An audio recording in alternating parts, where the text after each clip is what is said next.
If Freemasonry is so good, then why do so many people seemingly have something negative to say about it? In my previous videos, we discussed the grifters and the zealots. In this video, we're going to talk about the fakers, the imposters, the wannabes, the tryhards, the almosts.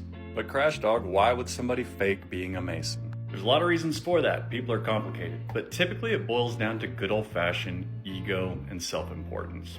People want to feel special. They want to feel mysterious. I don't know what they want to feel. One type of faker that I'd like to highlight is the rejected Mason, the almost Mason. This is a man that wanted to be a Mason. Maybe they had some familial connection to Freemasonry. Maybe they had some knowledge of Freemasonry. Regardless of the maybes, they were rejected or denied. Maybe they didn't meet the criteria. It could have been a criminality issue. Regardless of what that maybe was, rejection is rejection. This person will then take all of the half-truths and maybes that they might accidentally know and warp it to fit their own needs, usually anti-Masonic in nature because, well, they were rejected. I don't want to muddy this particular conversation with expelled Masons. We're going to talk about that next. The fake Mason can also be pretty complicated because people are smart. Who knows what source material that person had to go by? And yeah, there are very, very convincing folks out there. But if you haven't gone through the degrees, then you haven't gone through the degrees. And people who read the material and try to rehash it, they out themselves pretty quickly.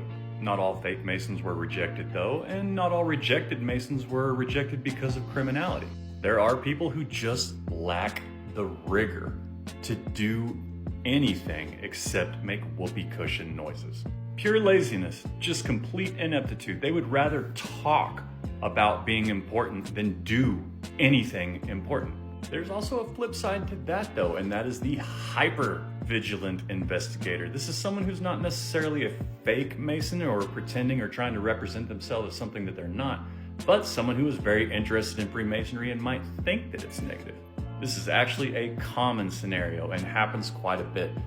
Someone will be investigating Freemasonry, doing their own due diligence and research, asking questions, talking to people, trying to figure out what is and what is not. Perhaps these people had an anti-Masonic flair about them to begin with. They thought that Freemasonry was bad, evil, whatever it was, and through their expose actually learned more about the fraternity. Some of those people went on to join Freemasonry and ended up being lifelong contributors to the craft.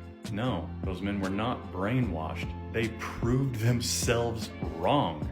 In closing, take it easy on the fake Mason. Like I said, they're generally harmless unless they're asking you for money or pretending to boss around orders. I'd just ignore them. I know it's a lot, but we're getting somewhere with all of this. In my next video, we will talk about the ex-Mason, the expelled Mason. Thanks for the follow.